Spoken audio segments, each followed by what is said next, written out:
Okay, that was unexpected. No, really, I wasn't expecting Obi-YTP-Kenobi to be here. I did expect a few Easter eggs or references here and there, but not a full on-screen appearance, and second of all, playing a massive role in the main storyline of Rogue. But now that he is here, let's talk about him. But before I do that, I like to point out that Haytham is not my favorite character, nor is he my favorite Templar. That seat has been taken by Al Lin, so don't expect any form of bias towards him. That is not how I work or wanna work. It's not because I hate him, I'm okay with him myself, but if I do that, then I risk myself to be blinded by playing favorites here, and letting my emotions and personal preferences cloud my judgment and criticism. So in short to say, don't expect me to be nicer just because it's Haytham. I will judge Haytham here pure on what we have seen of him in AC3 and in AC Rogue. I will reference the spin-off novel Forsaken written by Oliver Bowden though, because it is canon and details Haytham's life from a small child until the day he died. First off, while I never finished the Forsaken novel, why you ask? Well, that is easy to answer. I can't stand Oliver Bowden's handwriting most of the times. Sometimes I do, but most of the times not. It's nothing personal against anyone who likes the stories. I do think he can come up with some good expanded material for the Assassin's Creed universe that enriches the lore and characters, but his writing style just bothers me most of the time. And that is why you don't see me often making an explained video on his material. So far my knowledge goes though on Forsaken by everyone who read the novel, she was never ever mentioned in Forsaken. Never! Wanna know a fun little detail about Forsaken? The novel exists in the AC universe, and it is Haytham's personal diary. So Haytham records his life in that specific diary. The novel even takes place during the events of Rogue but never mentions Shay. Isn't that suspicious? Why would it never mention him? I can come up with a few answers myself that will only take a few minutes to explain, but the problem here lies is that the game should give the answer to us, but it doesn't. Now we have to make fan theories and post them on the internet to fill in the blanks. Rogue's existence is already weird and questionable at best, but now you're just adding unnecessary gas on the fire. What will the inclusion of Haytham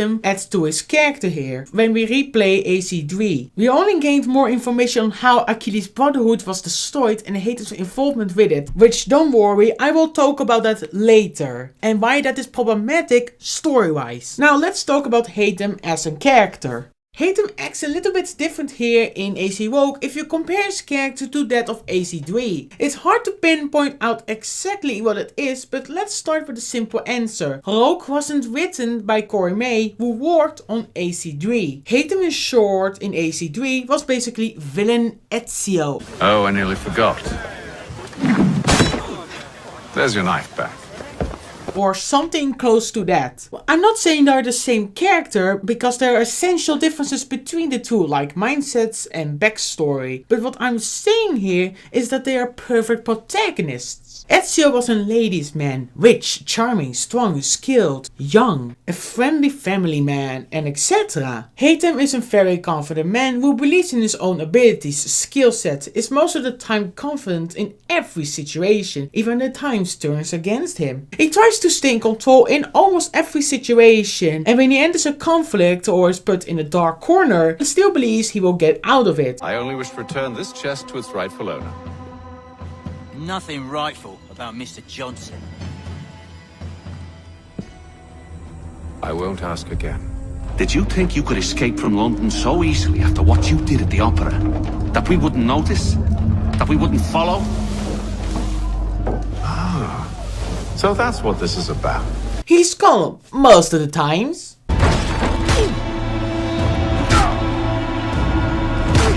He always has a comeback line ready when someone challenges him. You might want to head back to your quarters. Top deck's no place for tender parnells. So I thought. And yet here you are. Oh?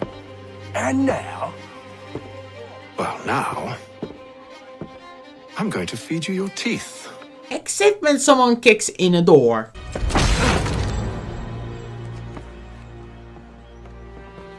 Charles? Sir? Not even Haytham was prepared for the classic kick in the door.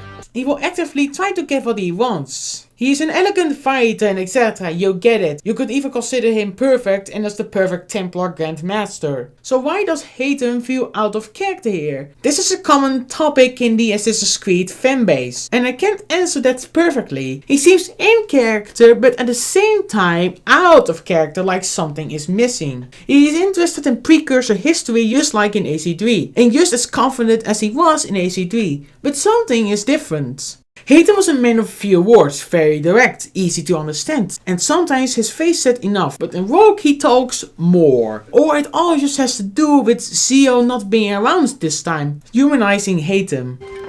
Here. This should stop the bleeding. It wasn't necessary. But thank you. When Haytham was alone with Zio, he showed a more softer side of himself. When he arrived at the Grand Temple's door, he was disappointed that the Grand Temple wouldn't open for him. I expected more.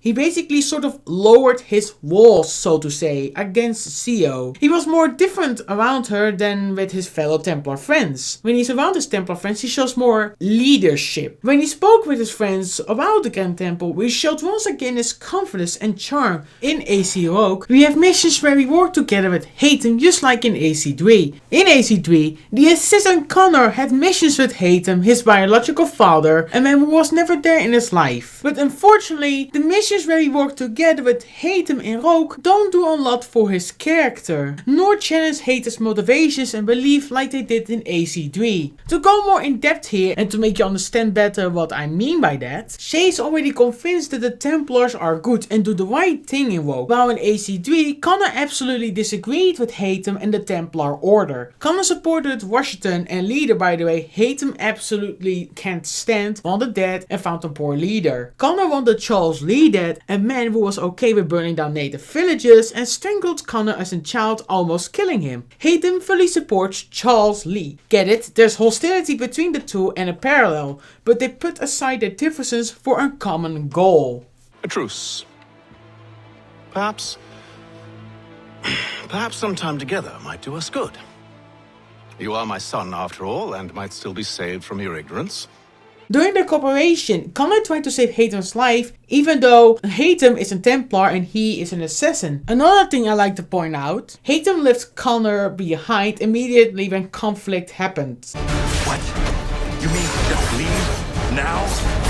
If you can't handle a couple of mercenaries, then we've really no business working together. But Connor still tries to save Haytham's life. Shay and Haytham don't experience such situations because they are both Templars and agree on almost everything. Most of their conversations are about their past and a few other things that we already know, so it doesn't really offer anything new. Now that we are on the topic of Haytham Kenway in AC3, and this is just me, I guess, and I'm open for a discussion, debate, or whatever you want to call it, so don't think I'm close-minded. I might have missed something in AC3's storyline, but I never understood why people say that Haytham never takes reckless decisions and that Connor is always the angry one. But he threw Connor away from the wheel of the Aquila without warning him and rammed the ship into Benjamin's church ship. Yes, I know that we're gonna board him anyway, but did the crew knew that Haytham was gonna ram the ship into another one and throw the captain from their wheel? Doing so could destroy the supplies, the reason why Connor and Haytham worked together in the first place. Caused even more lives to be lost than necessary because he couldn't control his anger and patience. He jumps down to kill a few men and expects Connor to help him, even though Haytham tried to leave Connor for dead once. But I want to know why some people think that Haytham can do no wrong. Most people link me to the scene on the rooftop, you know, the scene where Haytham gives Connor a talk, and yes, I love that scene myself, and it gives us great material to talk about, but the conversation was a little bit too one-sided if you ask me. After playing the storyline, I never knew enough about the Crown to understand them completely. Whenever Haytham opened his mouth, I thought Connor could throw some good arguments back at him, but he never did. You speak highly of Lee, like he's a great leader and better than Washington, who stumbles through victories, but Lee has little to show for it so far, except being part of expeditions or burning down villages. Go! Listen to that. He knows English. Smart for a savage. Spirited too. You and all your ilk. living in the dirt like animals. Although you not knew that. Sure, Washington stumbles to victories, but you only speak pretty words about Charles Lee, and you have shown me little. You say that the people choose nothing, and you complain that these leaders do it all to enrich themselves and convenience in private. But you support the Templars. As I understand, the Templars will pull the strings behind the scenes, making all the decisions for the people, essentially creating an illusion of freedom. That is what you are talking about here. You complain that they don't have a choice, but you want to create the illusion of choice. Isn't that weird? You want to put Charles Lee in charge no matter what, but that means the people have no choice because you're basically forcing it. You complain about them being cowards and enriching themselves, but you allow Thomas Hickey to be among your rank. A man, by the way, who will probably betray you for his own goals so long it enriches himself. He didn't care about your ideal. I'm not saying he's a coward, but he fits the other criteria pretty well. You didn't mind the Boston Massacre. Speaking of leadership, father, why do you want to put a man in charge you showed no evidence of being a great leader who strangles young native children? John Pitcairn is ready to shoot everyone who opposed him on sight. You allowed Thomas Hickey to be a member who never cared for your ideas. So tell me exactly how your order will run America better. You have given up, father, and you want us to do the same. Look, this is not a perfect argument. I can see someone try to dissect it, of course, and tell me I'm all wrong, blah blah blah blah blah, and go ahead. You have all the right to do that, and I will listen. It's not made to be a perfect argument, but the point that I'm trying to make is that Shay and Haytham have nothing like that in Rogue. And we might be able to change the narrative of the story without changing a lot if we remove Haytham with someone else, like a new character who is an experienced sword fighter just like Haytham. The most interesting missions where Shay and Haytham work together were the missions where they confronted Adewale and Achilles. Funny enough though, Shay and Haytham were separated from one another for the most part of these missions. I will talk about the Adewale mission first, and I will save Achilles for much later. Adewale criticizes Haytham on joining the Templar Order and continues talking about his father Edward Kenway, a man who he once served. I wasn't aware my father had a sense of shame. Do not speak ill of your father. If you become half the man he was, it will be a blessing. There are so many reasons why that is great storytelling. There's emotional conflict here. Imagine Adewale killing the son of his former friend, his former captain, the man who he once worked for. Imagine that Adewale kills Haytham, okay? Adewale could ask himself, what will Edward think of him? How will this affect Adewale as a person? This relationship between the two will never be explored in depth, because we are supposed to kill Adewale, who considers Shay as the traitor to the Brotherhood, who almost has zero to no connection with Shay personally. Shay never asks Haytham about his father, and well, I can sort of imagine why, but if you miss the dialogue, it will not change a thing in the situation, nor story-wise. What a waste. This could have been so interesting. But no, we cannot allow that to happen, can we? Anyway, back to plot. We exit the Animus after the ceremony, and we are greeted by Otzelberg and Violet the Count. Shay has seen the true face of the world, and he has chosen his path accordingly. Well, it's really unfortunate that we see a false illusion of the Templar Order. We haven't learned anything new besides seeing the Colonial Brotherhood going on a rampage and Shay turning because of a communication error. Also, is this a normal way on how you introduce people into the Templar Order? I mean, I get it, I understand the situation of course. The individual found out about your order's existence and worked for you, they could be useful. So keeping them around makes sense. But this brings just up the question once again, how many times does this actually happen? Is this a normal way on how you introduce people into your order? And how does Abstergo Entertainment connect with this? For those who do not understand, let me explain. In the past segments in Rogue, we see that the Templars want to do good for mankind by securing borders, helping the people, and even more. But how does this relate with a video game company? The only thing that does mirror, I guess, is that Abstergo allows people of all races to be part of their order, just like the people in the past segments. But I think I've already discussed that enough in my previous videos. We are sent to Manly LeMay's office for interrogation for playing Assassin's Creed Rogue and wasting our lives on it. She gets off her chair and immediately pulls out Black Flag right out of her arse and explains to the player why it's a much better game. Black Flag has a lot more content than Rogue, so your money will be better spent. There are less bugs and glitches overall during your experience of Black Flag. The graphics graphics and frame rate are not only just better, but the story is also a lot better than that of Rogue. For real though now, even though Black Flag has a much better story, Melanie, who is the new chief of Abstergo Entertainment. Melanie talks about the former chief Oliver and how she was introduced into this strange world of ideology conflict. Her eyes were opened in the same way as we do, to reliving genetic memories. She talks about the danger of knowing the truth and that Oliver was also aware of this secret conflict, these secret societies. They never found his body.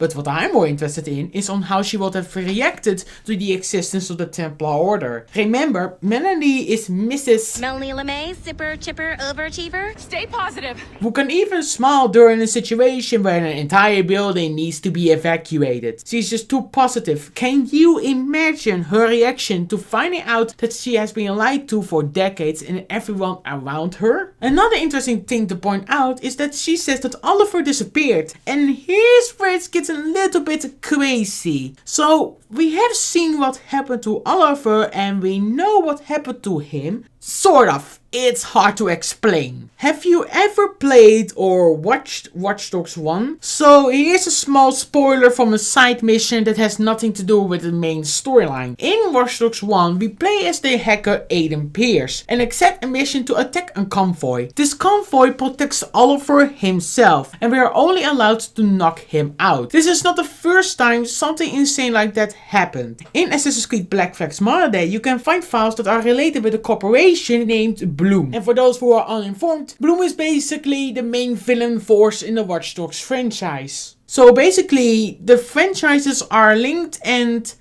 not linked. It is just supposed to be a joke. But the franchise hinted at this again with Origins, making it more questionable that this was a joke. Another example of these weird crossovers or Easter eggs or references would be in Far Cry 3, where they talk about Pieces of Eden and show an Abstergo logo, plus and password is 2012, obviously referring to the Topo catastrophe. So you might actually think that all these games and franchises are connected and that Ubisoft has this shared universe, you know, like the Marvel Cinematic Universe one, but this time with video game franchises. This sounds fun of course, but my question is why? If this is true, then why? What does this add to the Assassin's Creed universe if these franchises are connected? Yes, you can like it. You can like the idea. There is nothing wrong with that. But I'm not asking on how you feel about it.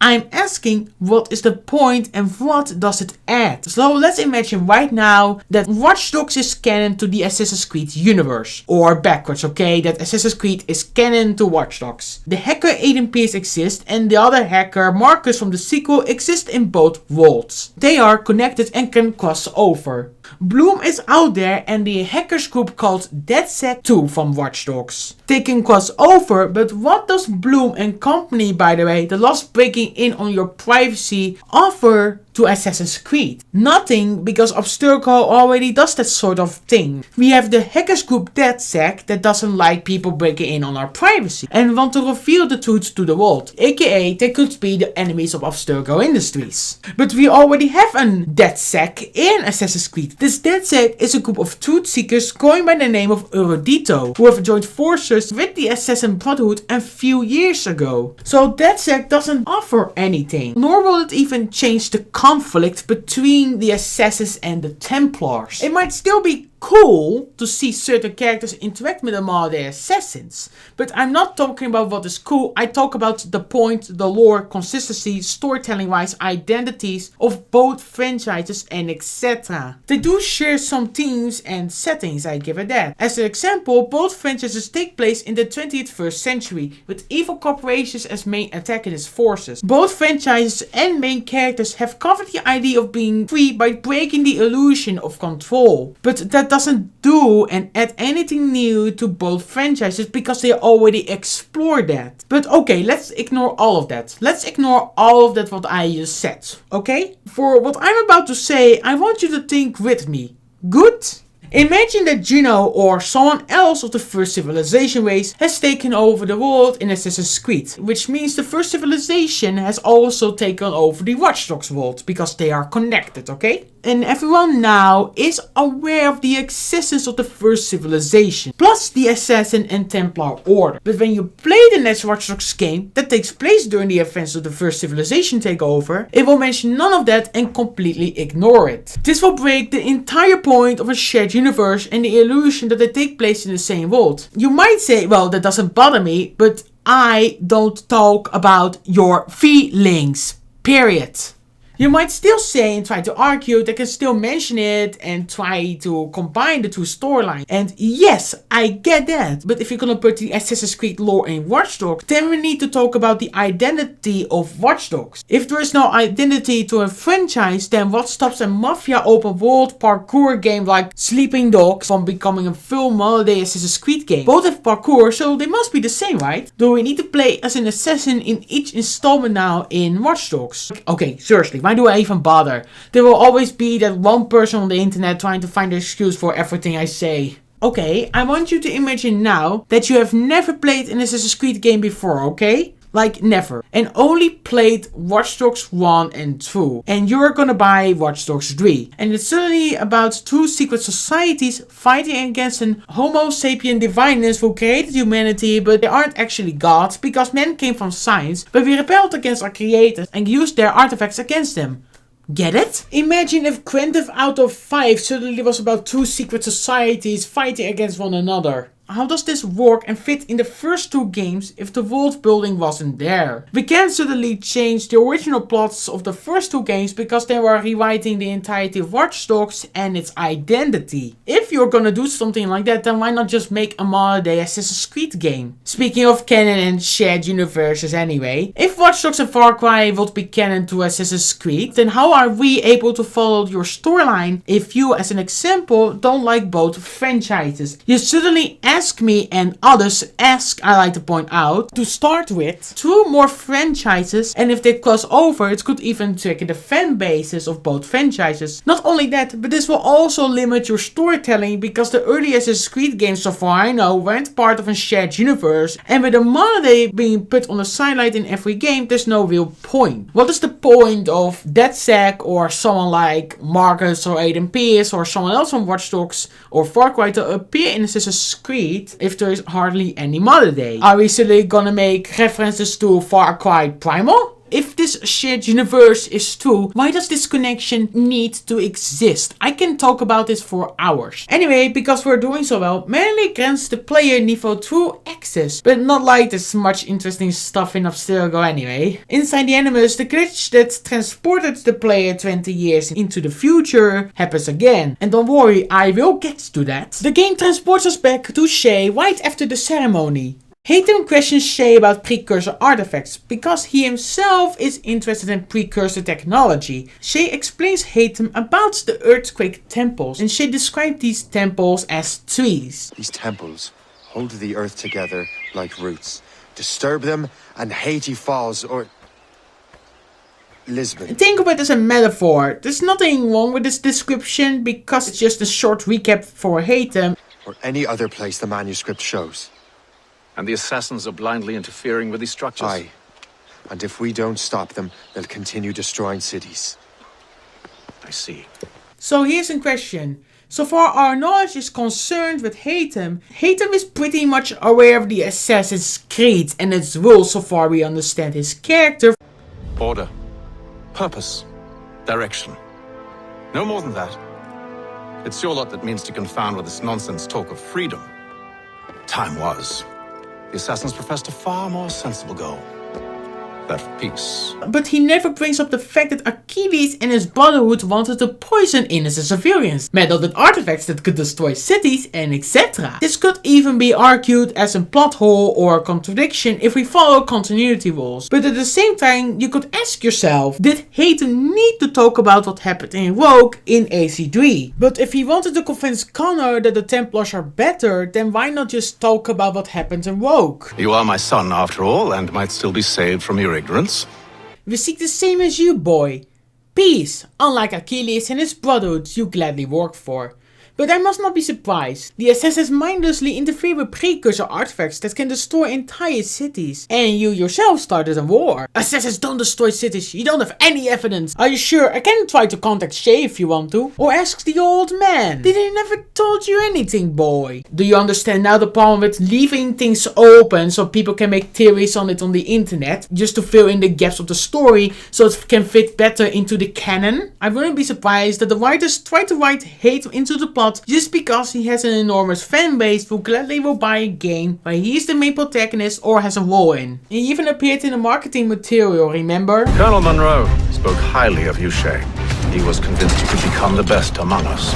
I expect you will not disappoint. I don't plan to, sir. I'm surprised that I haven't even brought this up yet. So the game uses the 7-Year War in the storyline, and ironically enough, P.S. Belloc from Assassin's Creed Unity served in the 7 Years War, but he never appeared in Rogue. I'm not saying that he must be in Rogue, because that could be a really huge coincidence if we just bump into the guy, but this is a wasted opportunity to connect the two games. We meet James Cook, the captain obviously, but he owns a man of war. What can I say about James Cook? Well, he's a humble person and a skilled navigator, but terrible at keeping secrets. Hence the reason why he was never invited into the Templar Order. He is more interesting than Giz, not like that is hard to top, but because he has an interesting backstory with war, and he's better connected to the overall plot of the game because he fights in the 7 Years War. Gentlemen, the Battle of Louisburg could very well be the turning point which will finally bring this war to a close.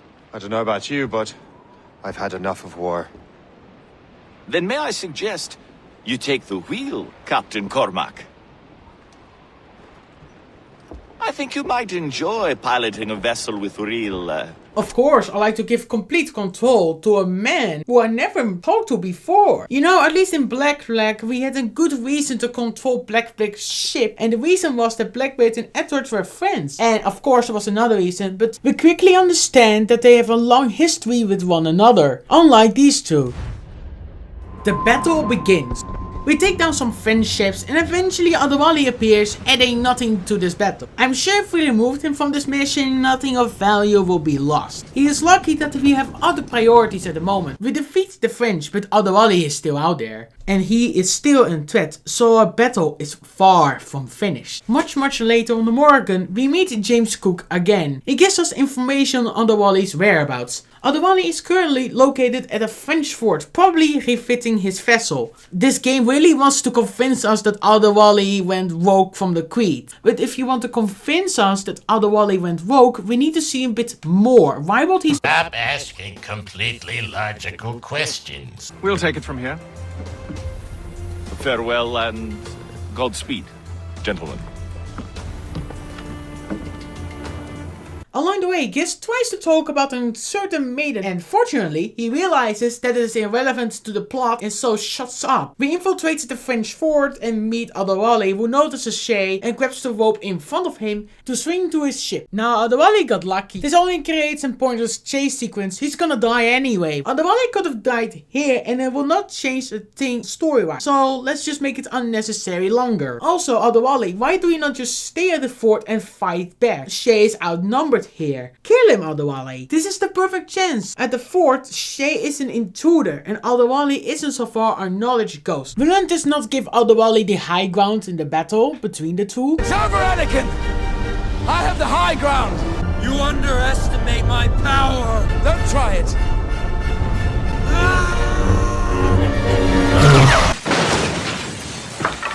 Hey, accidents happen. How do you think the kids got here? Or do you not trust it? Do you expect that Shay has just his comrades just waiting in bushes to attack you? Or are you just getting too old for this? Luckily for Shay, the Morgan comes out of nowhere so that he is able to follow Adewale. What a lucky fellow. According to Haytham, Adewale likes to choose his own battleground, but it could be argued that's a stupid decision and he should have fought Shay right there at the fort. After a fight, Adewale stranded his ship. Shay believes Adewale is saving his crew, but Haytham believes otherwise and states that Adewale is preparing for one last stand. And I agree with both men here. Adewale has shown multiple times throughout the franchise that he can care about people, even in the very beginning of Rogue. My ship awaits, Achilles.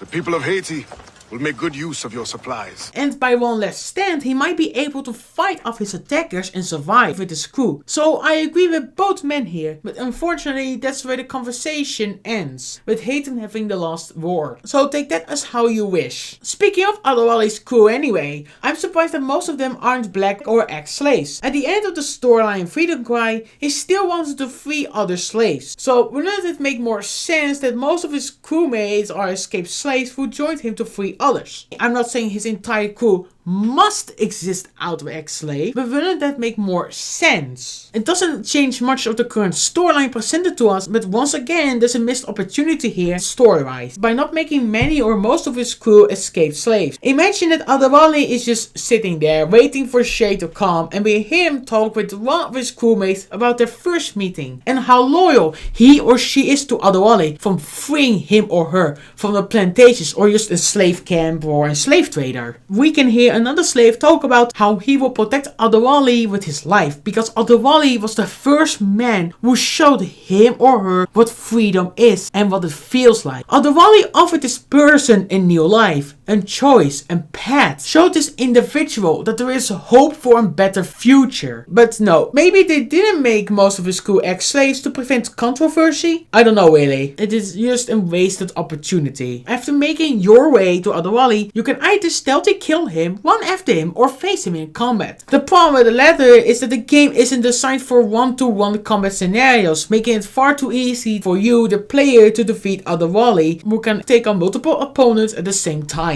When Shay kills Adewale, we activate a memory corridor sequence. And yes, I have stated before that killing Adewale in a main game is a good thing. It's good to kill a character from a main entry in the main entries, or else your story might get messy. But why did Adewale need to die like this? Why does almost every single person Shay kills in this game have an effect on him except Adewale, who made his first appearance in Black Flag and got his own spin-off game? Why is it that such an important character gets treated this badly? I'm not talking about you liking the guy, I'm talking about how accurate this is to Adewale's personality, motivations, character, thought progression, and what his inclusion adds to the plot and world. What mattered to the story is that he supported Achilles even if the colonial brotherhood was wrong and so needed to die at the hands of Shay. Maybe Adewale is just in the game for sale numbers because he appeared like Haytham in the marketing material. What is it you're doing exactly?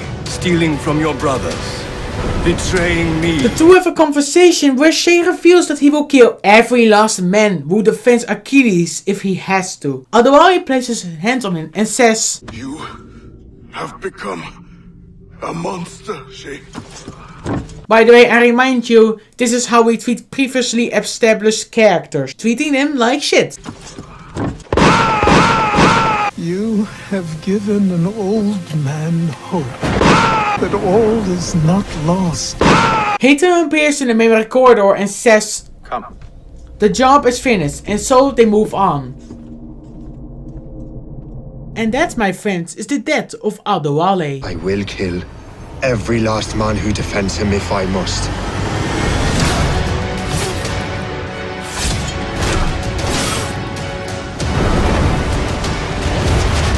What is it you're doing exactly? Stealing from your brothers? Betraying me? We don't have the right to decide that future. The right! We have the responsibility! You've betrayed everyone you knew. You sided with our worst enemies. And for what? Someone must make amends. Assassin's Creed Rogue.